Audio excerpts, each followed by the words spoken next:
You are listening to KLRN Radio, where liberty and reason still reign.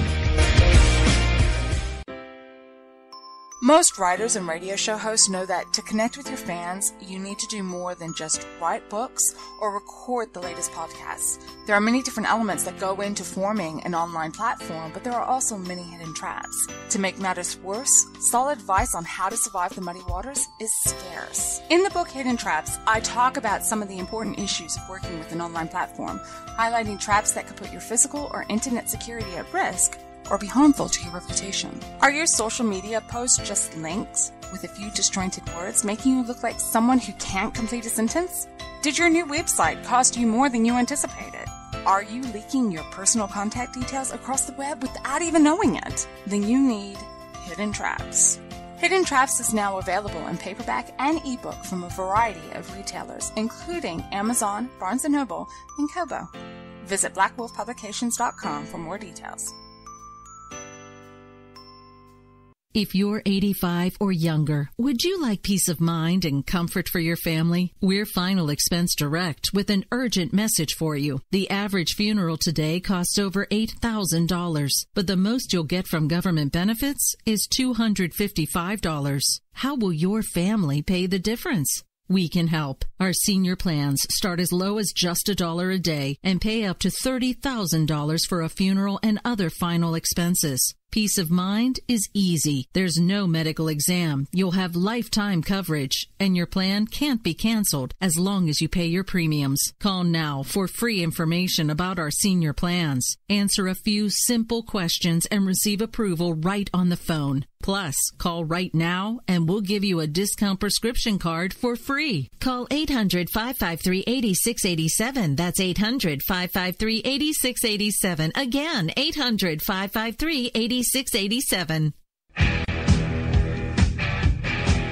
KLRN Radio has advertising rates available. We have rates to fit almost any budget. Contact us at advertising@klrnradio.com.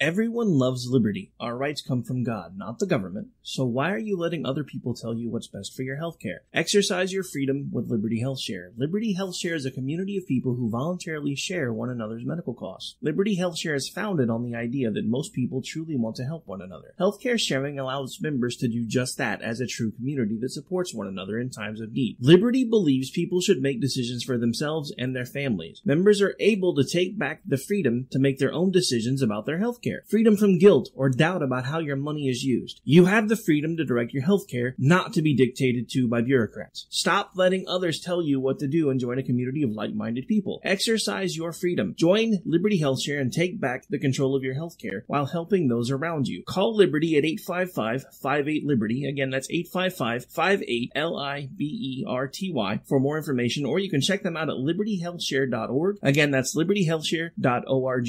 My son was in the Army back during Desert Storm, but even then he wanted an MBA. He looked at a dozen schools, but only one offered the online education and flexibility he needed while he was in a tent in Iraq. Grantham University. Turns out that Grantham's been delivering affordable, relevant college and advanced degrees for over 65 years. Heck, if they can deliver a quality education to a soldier in a tent overseas, think about the flexibility Grantham can offer you so you can earn your degree too. It doesn't matter how complicated or full your life is. If getting a degree is on your bucket list, you'll want to do what my son did. You'll want to call Grantham. Find out how easy it is to get started on your education so you can check that college degree off your bucket list. Call Grantham right now. 800-910-1370. That's 800-910-1370. Flexible, affordable, relevant. Call 800-910-1370. At St. Jude, a family never sees a bill at all. It's like the world has been lifted off of your shoulders. St. Jude Children's Research Hospital. Finding cures. Saving children. Learn more at stjude.org. Sometimes writers feel lost, unsure why a passage may not be working. It takes another set of eyes to help us nurture our writing into full maturity. At Black Wolf Editorial Services, we strive to enable writers to develop and grow, offering manuscript critiques and line edits through a mentoring editorial style. We also offer assistance on generating a writer's bio for your websites. Black Wolf Editorial Services, nurturing your writing into maturity. For a full list of services, visit blackwolfeditorial.com. You're listening to the Spark Radio Network, internet radio like you've never heard before. Innovation, creativity, and imagination are all said to begin with a spark. So fasten your seatbelt and take the ride of your life and listen for the spark.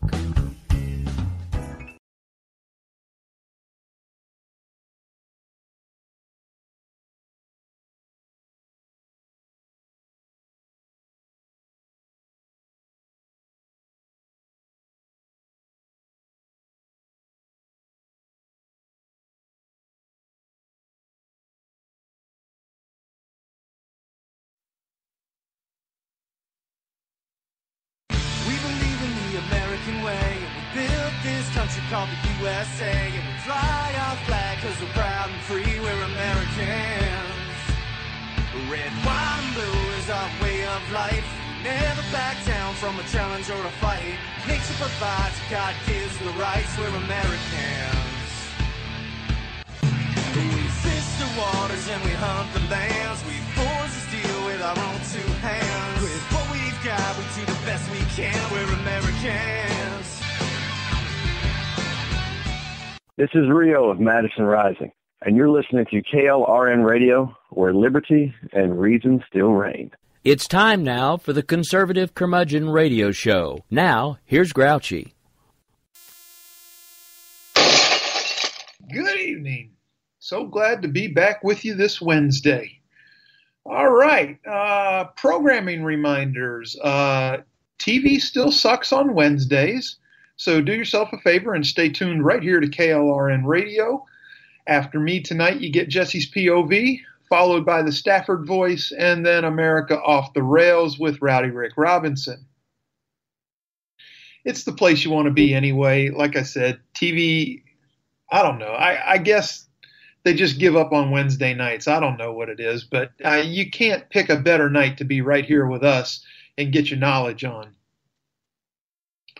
So, what are we going to start with this week?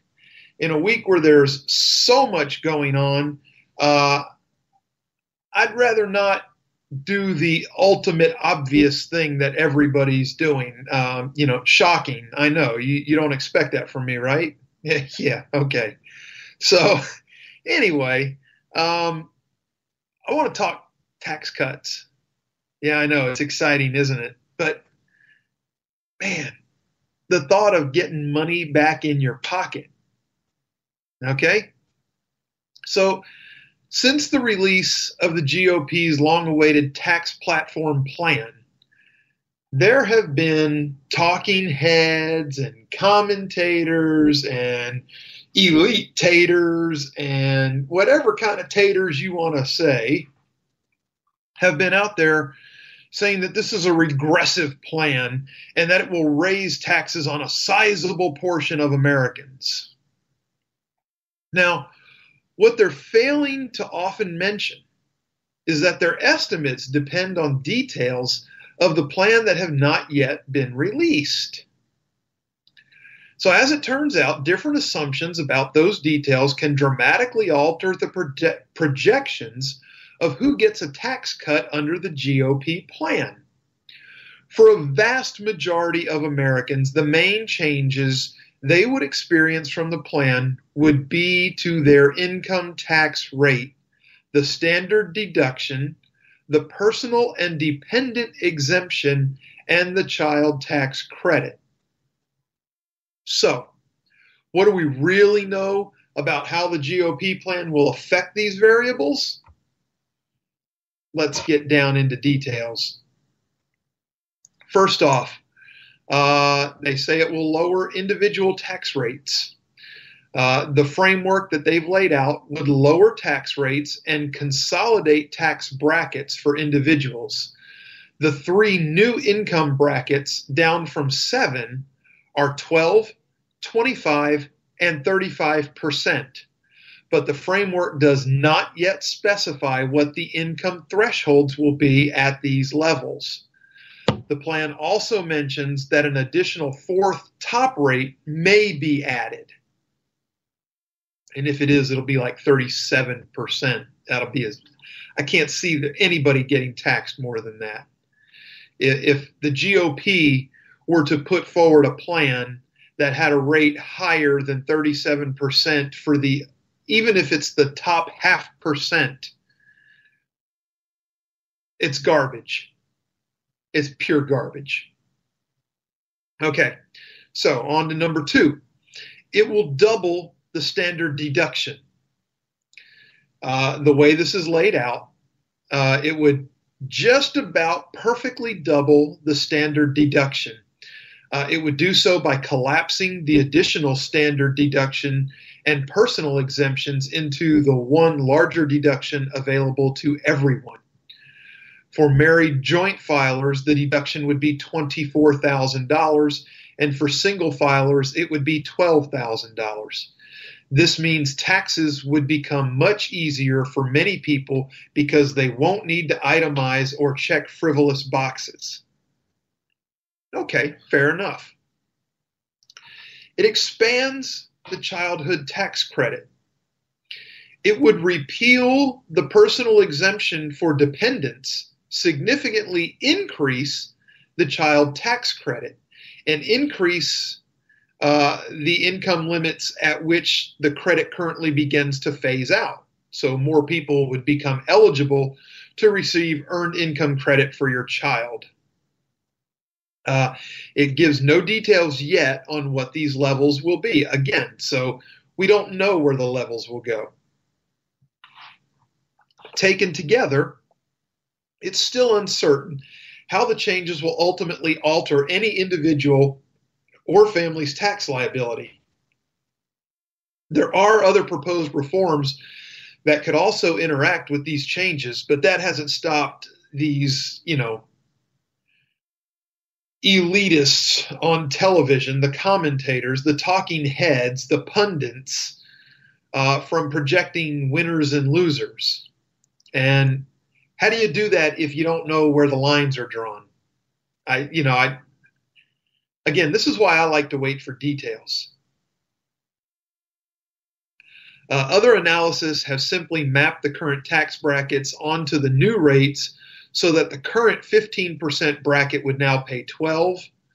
The current 25 and 28% brackets make up the new 25% bracket, and the 33 to 39.6% brackets are consolidated into the 35% bracket.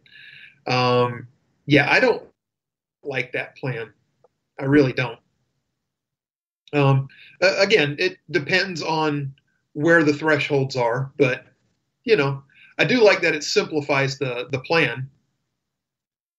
So anyway, these assumptions are, if you can imagine it, they're often politically biased, if you can imagine that somebody in the media would actually try to slant information one way or the other to make it appear favorable or unfavorable. I've never seen that in the media. Have you? So, if we assume different income thresholds that are entirely reasonable, we find different results. And, they keep Americans paying the same tax rate and actually project an increase in some people's rate. It's just very unlikely that these conservative lawmakers intend to do that, knowing what their base expects. But let's just play a little bit here. For instance, one could raise the new income thresholds by 15% so that more people would pay a lower tax rate. Lower taxes are, after all, a key stated goal of the plan.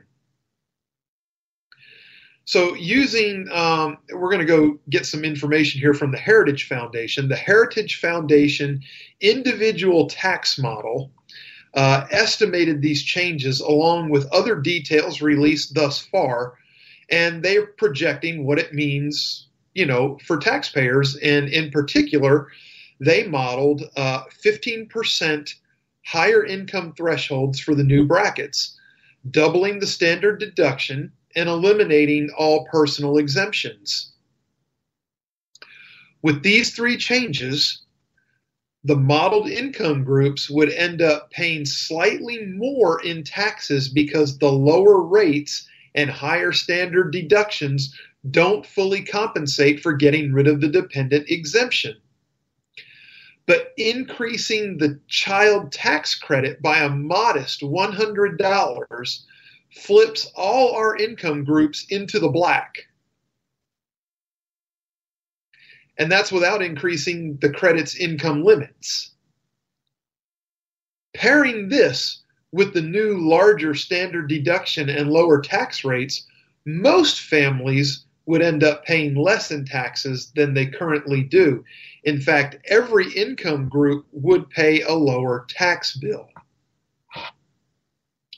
Those households with adjusted gross income between $100,000 and $125,000, for example, would see a significant drop in their tax bill of about 6%.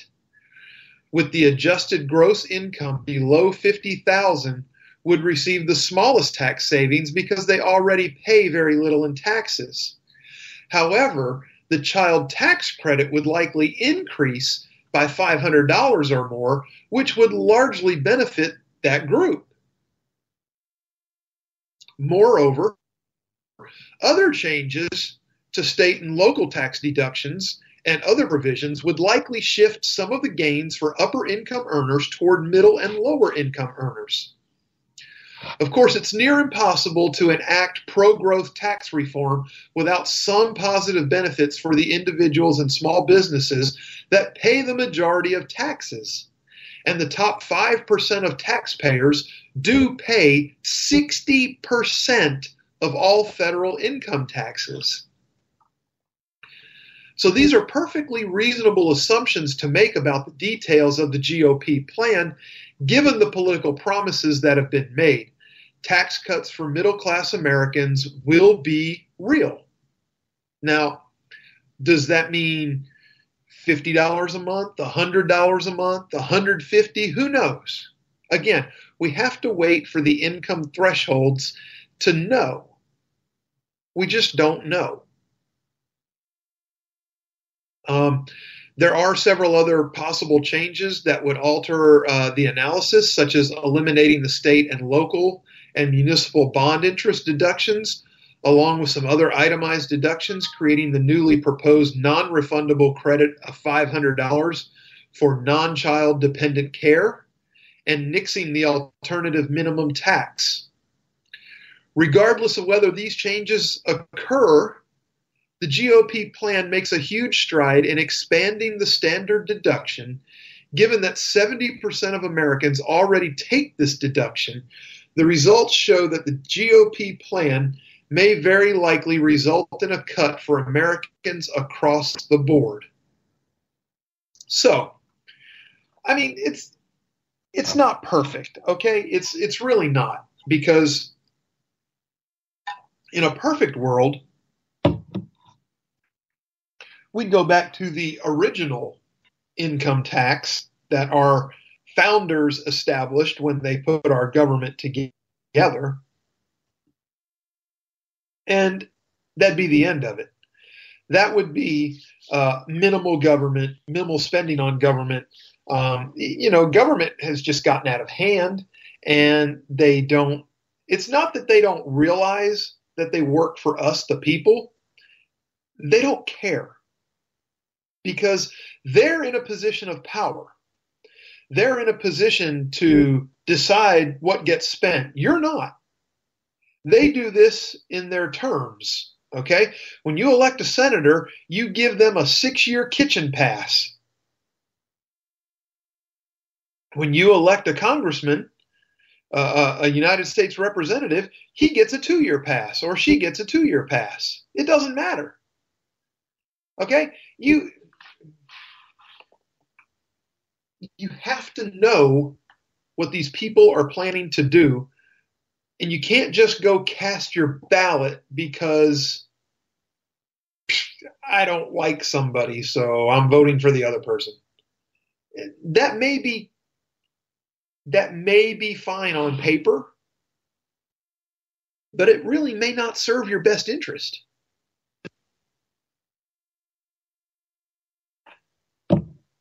The truth is, folks, nobody in this country should be paying more than, let's just say, for the sake of argument, nice round number, 15%. That should be the top tax bracket. End of story. End of story. You go progressively down from there if you want to. If you want to have 3 tax brackets, do a 5, 10, and 15. Government should have to buckle it up and get it under control. The government was never intended to be a ticket to getting rich.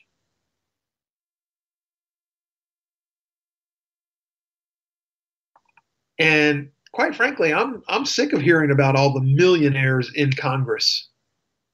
Over half of Congress are millionaires. That's, think about that.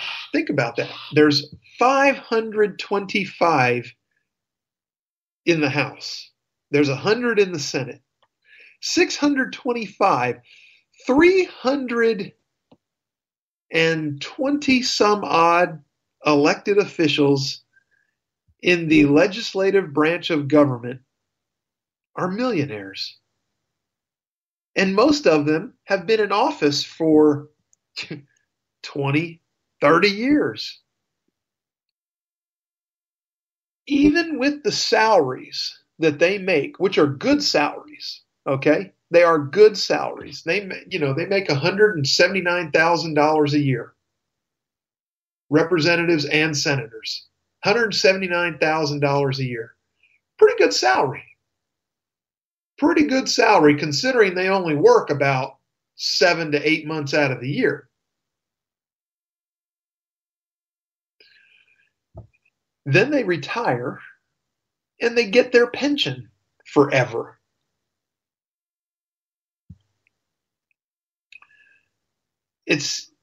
There's so many inherent problems, folks. There's so many inherent problems. I don't have a problem with somebody that goes into public service and makes it their life. I do have a problem with that person getting rich off of being in public service. If you wonder what I mean, look at Nancy Pelosi and her husband. How many government contracts has she steered his way worth billions and billions of dollars? Same thing with Maxine Waters. Husband's company, government contracts, hand over fist with the money. It's ridiculous. We need to fix taxes. We need to fix spending. There's a lot we need to fix. But we also have to move on. So, Iran's Islamic Revolutionary Guard Corps delivered a thinly veiled threat to launch missile strikes on U.S. military bases in the region if the United States imposes new sanctions against the Iranian regime. State media quoted IRGC commander Major General Mohammed Ali Jafari as saying that if the U.S. introduces new punitive measures under legislation signed by President Trump, the U.S. had better transfer its regional bases to 2,000 kilometers away, that is, as far as the range of the Iranian missiles. Both Jafari and other senior Iranian officials also warned against any additional move to designate the IRGC as a terrorist organization. Doesn't that kind of work counterproductive to trying to convince the world that you're not a terrorist organization? So, and you think about this. If you declare us a terrorist organization, we're going to bomb you. Does that sound not terrorist to anybody? Anyway, Supreme Leader Ayatollah Ali Khamenei, his foreign policy advisor, went so far as to say that the Islamic Republic of Iran would not exist if not for the IRGC. Yeah. The advisor, former Foreign Minister Ali Akbar Velayati, called the IRGC a holy institution without which the Assad regime and Iraqi governments would by now have been toppled, leaving ISIS in control of Baghdad and Damascus. So before this time next week, President Trump is required by law to report to Congress on whether Iran is complying with its obligations under the nuclear deal. The White House press secretary, Sarah Huckabee Sanders, indicated on Friday that the president's Iran strategy announcement would include a response to Iran's behavior beyond the nuclear issue. She said he wants to look for a broad strategy that addresses all those problems, not just one-offing these things. Pointing to Iranian ballistic missile launches, support for terrorism, and cyber attacks. The Countering America's Adversaries Through Sanctions Act, yeah, what gives with this crap? And anyway, it targets Iran's missile program and is also the first U.S. legislation ever to punish the IRGC specifically for terror sponsorship. It stops short of designating the IRGC as a foreign terrorist organization, but does instruct the president within 90 days to impose sanctions against the IRGC under Executive Order 1322-4, a directive issued after 9/11 to counter terrorist funding. Trump reluctantly signed this bill, which also imposes sanctions on Russia and North Korea, arguing in a signing statement that it would limit the executive branch's flexibility and drive the three rogue states closer together. Sir, however you feel about that, it was the former administration's flexibility that put those three states together. I don't think giving the executive branch more flexibility is the answer.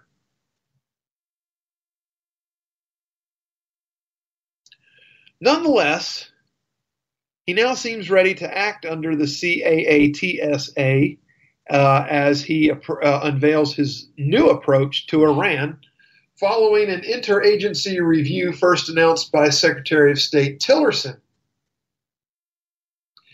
Implementation of CAATSA is tantamount to a unilateral U.S. withdrawal from the JCPOA, which is the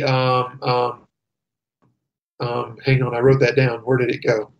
Where is JCPOA? The Joint Comprehensive Plan of Action. Excuse me. So anyway, the Trump bill, you know, again, it is what it is. In response to the reports suggesting IRGC terrorist designation may be in the cards, Jafari warned that if the quote-unquote stupid administration took that step, Iran in response would start to treat the U.S. military in the region in the same way it does ISIS. In other words, as a terrorist group to be targeted.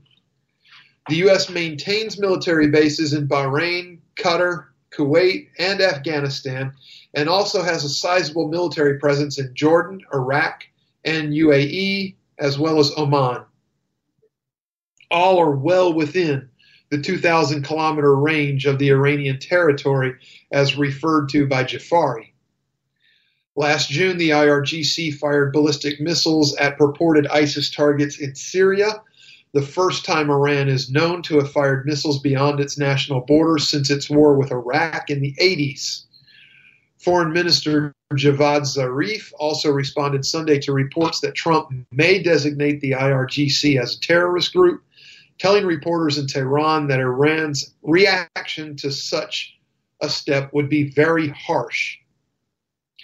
Meanwhile, President Hassan Rouhani dismissed the notion that Trump would undermine the nuclear deal, or could undermine the nuclear deal. Speaking at Tehran University, Rouhani said that the benefits Iran has garnered under the JCPOA were irreversible, and that even if there were 10 Trumps, they would be unable to roll them back. Yeah, we know you got all the benefits up front. We know that. That's what the former administration set it up to be. Trump looks set to decertify Iranian compliance with its commitments under the JCPOA. That step would not mean killing the accord, but it could pave the way for Congress to reimpose sanctions that were lifted under it. So, there's the latest on Iran and the IRGC, and maybe declaring them a terrorist group, or maybe not. Maybe pulling out of the Iran deal, maybe not. Who knows? These people are just ridiculous. Let's get up with a plan and get it out there. Now, it's the bottom of the hour, folks. It's time to take a short commercial break. When we come back, we're going to get back into a little bit of North Korea and, maybe repealing the Clean Air Act. Yeah, let's talk about those things. But anyway, sit tight. We'll be back. Go ahead and cue it up, Rick. I'll talk over it. It's okay. We'll be back. Give me 3.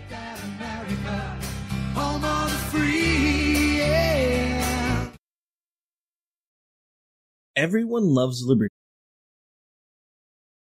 Everyone loves liberty. Our rights come from God, not the government. So why are you letting other people tell you what's best for your healthcare? Exercise your freedom with Liberty Health Share. Liberty Health Share is a community of people who voluntarily share one another's medical costs. Liberty Health Share is founded on the idea that most people truly want to help one another. Healthcare sharing allows members to do just that as a true community that supports one another in times of need. Liberty believes people should make decisions for themselves and their families. Members are able to take back the freedom to make their own decisions about their healthcare. Freedom from guilt or doubt about how your money is used. You have the freedom to direct your healthcare, not to be dictated to by bureaucrats. Stop letting others tell you what to do and join a community of like-minded people. Exercise your freedom. Join Liberty Health Share and take back the control of your healthcare while helping those around you. Call Liberty at 855-58-LIBERTY. Again, that's 855-58-LIBERTY for more information, or you can check them out at libertyhealthshare.org. Again, that's libertyhealthshare.org. My son was in the Army back during Desert Storm, but even then he wanted an MBA. He looked at a dozen schools, but only one offered the online education and flexibility he needed while he was in a tent in Iraq. Grantham University. Turns out that Grantham's been delivering affordable, relevant college and advanced degrees for over 65 years. Heck, if they can deliver a quality education to a soldier in a tent overseas, think about the flexibility Grantham can offer you so you can earn your degree too. It doesn't matter how complicated or full your life is. If getting a degree is on your bucket list, you'll want to do what my son did. You'll want to call Grantham. Find out how easy it is to get started on your education so you can check that college degree off your bucket list. Call Grantham right now. 800-910-1370. That's 800-910-1370. Flexible, affordable, relevant. Call 800-910-1370. Tired of paying outrageous prices for Viagra? Well, we have great news for you. Now you can finally get Viagra at huge discounts. Healthy Man allows you to save up to $500 on Viagra. Why pay U.S. pharmacy prices of $15 per pill or more when you can get Viagra for less than $3 a pill? Call today and get 40 Viagra pills for only $99. This can cost as much as $600 at your local pharmacy. You can't afford not to call us. If you want Viagra at the lowest prices, never pay $15 $3 a pill pharmacy prices again. Get Viagra for less than $3 a pill. Call 1-800-516-7602 today and save up to $500 and get 40 pills for just $99. Healthy Man is fast, easy, and affordable. Operators are waiting at 1-800-516-7602 to take your call right now. Call 1-800-516-7602. That's 1-800-516-7602. Again, 1-800-516-7602.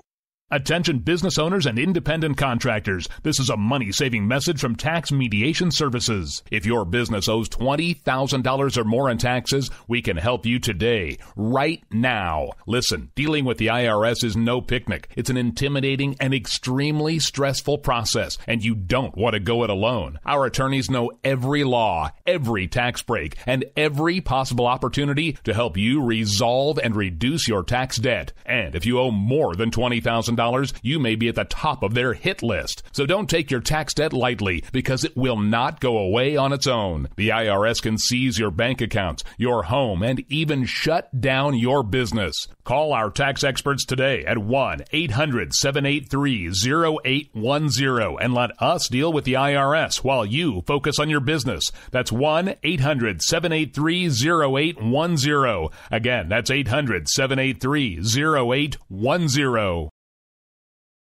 But ain't that America? You and me. Ain't that America? Something to see, baby. Ain't that America? Home of the free. Yeah. Okay. Welcome back. All right. So, North Korea, what are they up to, huh? Well, North Korean hackers. I'm so lonely. Yes, they are so lonely.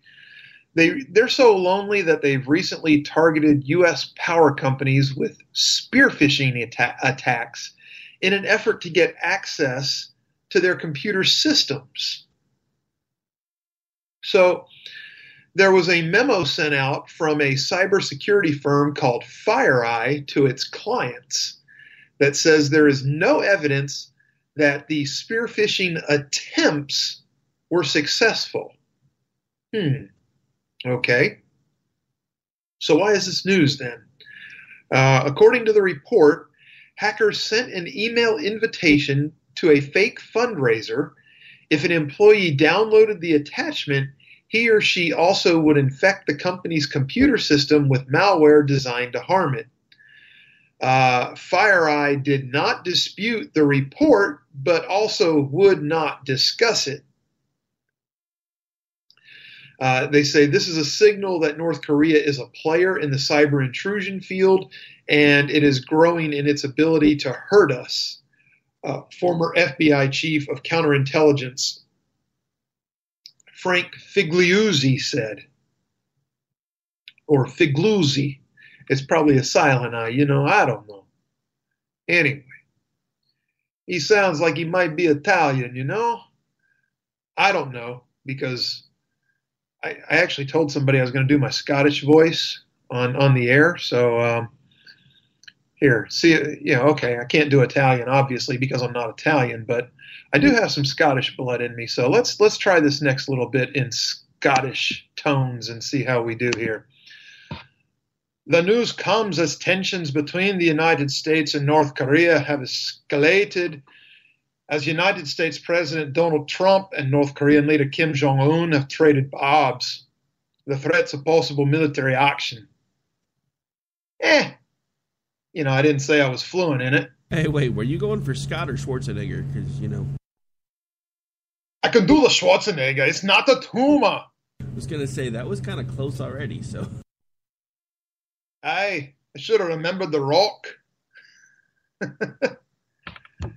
Anyway, so NBC reported in August that U.S. intelligence officials have become increasingly concerned that North Korea could use its sophisticated cyber abilities to attack American infrastructure. It hit Sony Pictures in 2014 over a comedy film that depicted Kim's assassination. Oh, yeah, he's a little despot, short and stout. Yeah, that one, that Kim. Anyway, Most American power companies have the ability to avoid widespread damage from cyber attacks. Cybersecurity expert and obvious racist and slave owner Robert Lee said this, though some smaller companies are more vulnerable. How can we possibly trust anybody named Robert Lee? So anyway, Lee went on to tell NBC that any targeting of infrastructure by a foreign power is a concerning thing, but they are far from being able to disrupt the electric grid. I just don't know that I believe that. I don't know that they're that far. But I guess, time will tell. Right now the sunspots are doing a good enough job, so who's to say? Anyway, closer back to home, Republicans on Tuesday were praising the Trump administration's proposal to repeal the Clean Air Act, with Speaker Paul Ryan calling it, quote, the right move for the economy and for the rule of law. The Obama administration's signature climate rule was a vast, unlawful expansion of government authority into the energy sector with wide-reaching consequences for our economy. The rule has been especially devastating to coal country. Congress will continue to work with the Trump administration to promote an energy strategy that gets government out of the business of picking winners and losers and instead encourages all types of energy sources. Senate Majority Leader Mitch McConnell of Kentucky said the proposal backs his state's coal miners. I applaud the Trump administration and Administrator Pruitt for supporting Kentucky miners and for taking steps to overturn one of the main pillars in the Obama war on coal, McConnell said in a statement.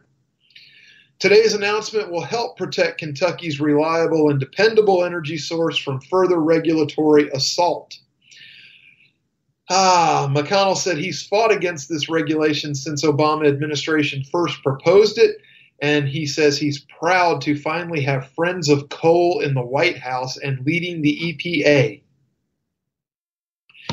EPA Administrator Scott Pruitt announced the proposal, which would pare greenhouse gas emissions and open a small window for a revival of coal-fired electricity. In 2009, President Obama set a target for reducing greenhouse gas emissions in the range of 17% below 2005 levels by 2020. Now, the quote was, "We are committed to righting the wrongs." Yeah, well, that was also the quote Pruitt used against the Obama administration by saying they were committed to righting the wrongs of the Obama administration by cleaning the regulatory slate. However, a formal end to the program could take months, along with any decision on how it should take place. Any effort on that front most likely will be challenged by environmental activists and state leaders, including New York Attorney General Eric Schneiderman, who have already said they would contest the rollback. Yeah. Never mind that it was an unconstitutional overreach of on government's part to start with. We wouldn't sue over that. But if you try to roll back the unconstitutional overreach, we're going to sue you for that. Overall, the Clean Power Plan dictated specific carbon-cutting targets for states based on a complex formula tied to their 2012 power plant emissions. It also gave states broad latitude to decide how to achieve those reductions, such as retiring coal-fired plants, adding renewable power, and promoting energy conservation. The initiative, which was designed to cut U.S. carbon dioxide emissions by 32% from 2005 levels by 2030, never actually took effect because the U.S. Supreme Court put it on hold back in February of 2016. South Dakota Senator John Thune, chairman of the Senate Republican Conference, blasted the regulations as one of the most costly of the Obama administration's executive overreaches. Thune said the rollback proposal helps the nation's families. How, may you ask? Well, he continued. Many Americans today are living paycheck to paycheck. Rolling back this rule, we can assure that American families will continue to have access to reliable and affordable energy, as well as employment opportunities. Representative Lamar Smith, chairman of the House Science, Space, and Technology Committee, said that the Trump administration's plan marks the next crucial step in a new era of transparency based on sound science. Through several hearings and oversight of the former administration's overregulation, the Science Committee revealed the faulty one-sided calculations that the Obama administration employed to justify its clean power plan. We have repeatedly found that the cost imposed on the American people vastly outweigh the rule's marginal benefits. President Trump and Administrator Pruitt have reviewed the data and chosen to unburden our citizens rather than perpetuate a politically motivated rule that would result in minimal environmental benefits. Our nation can now move forward and develop smart, transparent policies that carry out President Trump's America First energy strategy and relieve the American people of undue burdens. Ronna McDaniel, who chairs the Republican National Committee, slammed the Obama-era regulations as nothing but a power grab by the EPA to impose more regulations that would ultimately devastate America's electricity industry, raise prices on consumers, and wreak havoc on the economy. This is a positive step towards restoring the EPA to its traditional scope of authority while returning decision-making power back to the states.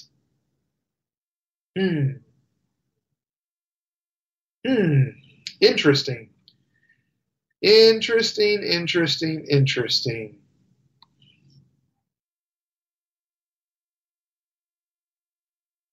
So, I wanted to get to this piece tonight because this is a really good piece. We've talked about a couple of good things. I'm sorry, what was that? That's what Weinstein said. Oh, I'm sorry. Too soon? Yes. Hang on. Excellent. Yes. Absolutely excellent. Yes. I have to give you some props on that. Okay. That's Rick Robinson, folks. He'll be hosting America Off the Rails a little later tonight, so do yourself a favor and stay tuned for that. He'll be on after the Stafford Voice, which will be on after Jesse's POV, which will be on after me. So now that we've got the programming update done in reverse order, I'm good that way. I want to touch on this piece that was posted this week over at Red State by a friend of the show. Help me, Rick. Kimberly Ross, thank you. Kim, I'm so sorry. I don't know why I drew a blank on your name all of a sudden, but anyway, Kimberly's been one of my favorite writers for quite a while. You don't always have to agree with the piece that's written. It's made to make you think, and that's what I've always liked about her work. It does make you think. So this piece, and maybe this applies to some of you, maybe it doesn't. I don't know who's listening tonight, but I'm glad you are. Rural Americans have been and continue to be some of President Trump's most ardent supporters. And this is evident. You can see it in polls. Tennessee, he has like an 81% favorable rating. Alabama, it's in the high 70s. Flyover America is still seeing Trump very positively. During the campaign, those living outside of metro areas, long forgotten by coastal elites, flocked to see Donald Trump speak about his vision for the nation. On Election Day, These individuals excitedly went to the polling places and became part of a movement that swept the reality star and unlikely GOP candidate into the Oval Office. And I have to admit, I was shocked that he got the nomination. I really was. I told all my friends he didn't stand a chance. Shows you what I know, right? Live and learn. After nearly 9 months in office, though, some of his supporters are starting to grow tired. Trump's approval rating has been on a downward trajectory. It's not really surprising among those who have always disliked him or even his more reluctant fans. However, his popularity among his core support in rural flyover America is slowly dwindling. There was a Reuters report that there were several areas in which Trump's performance as president is not satisfactory. They talk about his popularity eroding in small towns and rural communities where 15% of the country's population lives. The poll of more than 15,000 adults in non-metro areas show that they are now as likely to disapprove of President Trump as they are to approve of him. In September, 47% of people in non-metro areas approved of Trump, while 47% disapproved. Again, this is their poll. That is down from Trump's first 4 weeks in office, when 55% said they approved and 39% disapproved. So what's driving the decline? A lack of movement on immigration, one of his biggest campaign promises. And folks, if you were here a couple of weeks ago, you heard me call him out big time on this, okay? People do not want DACA or the DREAM Act continued or legalized. And that's what he's really doing here. So while Trump gets relatively high marks in the poll for his handling of the economy and national security, rural Americans are increasingly unhappy with his record on immigration, a central part of his presidential campaign. 47% said in September they approved of the president's handling of immigration. That's down from 56% during his first month in office. A few said they're tired of waiting for Trump to make good on his promise to build a wall. Well, folks, first of all, you have to know that he's still talking like he wants the wall. Okay? I'm not saying he doesn't want the wall.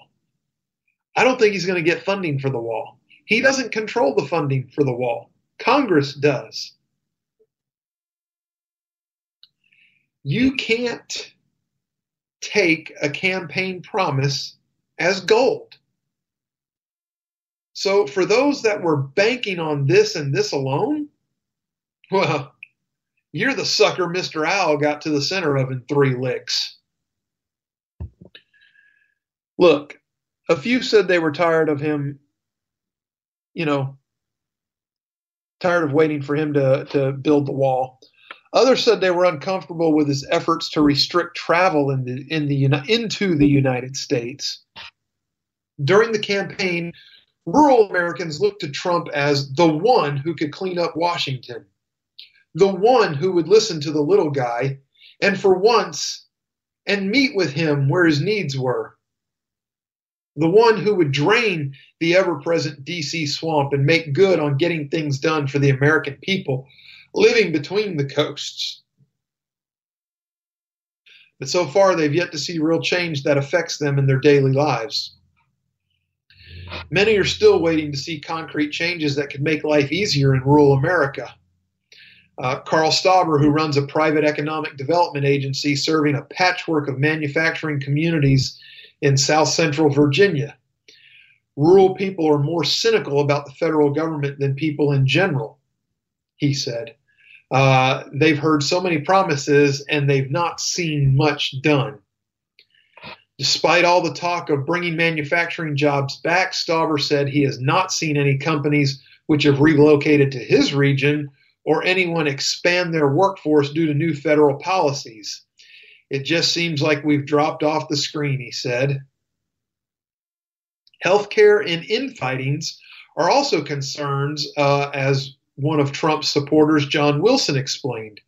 The 70-year-old retired banker said he is unhappy with the infighting and turnover in the White House. He does not like Trump's penchant for traveling to his personal golf resorts. He wishes the president would do more to fix the healthcare system, and he worries that Trump might back down from his promise to force illegal immigrants out of the country. Every president makes mistakes, Wilson said, but if you add one on top of one, and on top of another one, on top of another one, he said there's just a limit. He said he stated numerous times, I did not vote for either major party candidate. That being said, I can see how plenty of Trump supporters are growing tired with the lack of accomplishment and obsession with the superficial. Now, folks, that's just hitting the nail on the head. Just hitting the nail on the head.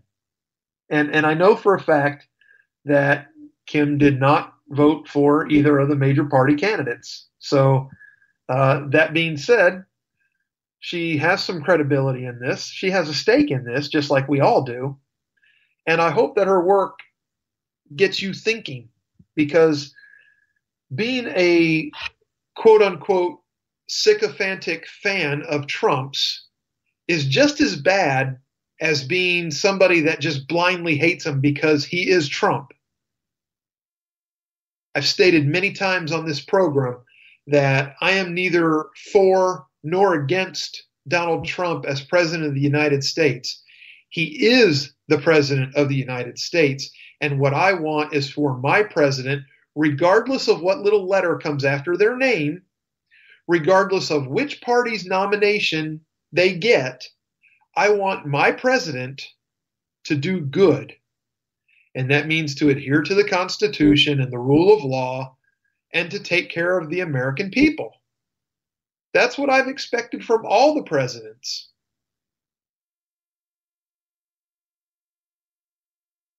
And, you know, everybody's got to do their own, but it is what it is. So, currently, Republicans control the House, the Senate, and inhabit the Oval Office. But you wouldn't know it. Obamacare, still the law of the land. Immigration, let's join with Schumer and Pelosi to discuss DACA and then some. Tax reform, waiting. Frustration, definitely increasing. Those who reluctantly voted for Donald Trump in order to keep Hillary Clinton out of the White House have to be some of the most disappointed among us. They threw their support behind what they considered to be the lesser of two evils in order to move the country in the right direction. Now, months after the inauguration, they are still waiting to see significant movement down the right path. They should probably get used to disappointment. Make America Great Again is a catchy slogan, but it means nothing unless this president, the hope of many in rural communities, pushes for it to become a reality. Rick, how close am I? You got 2 minutes till 8. Damn. Okay. Well, we're not going to have time to do it. I have an interesting piece. I will save it for next week about why the Democrats actually might be okay with the DACA program expiring and DACA recipients losing their work permits and forcing deportation. I know, it sounds weird, but we're going to go into it next week. So I'm going to hold on to this piece. I want to remind you folks that Jesse's POV is next up right after this, followed by the Stafford Voice, followed by America Off the Rails. I am your host, The Grouch. It has always been my pleasure to be here with you, just like tonight. If you like the show, tell your friends. If your friends like the show, you need new ones. But they and you are welcome every week right here with me on KLRN Radio for the Conservative Curmudgeon Show. Thank you, and God bless.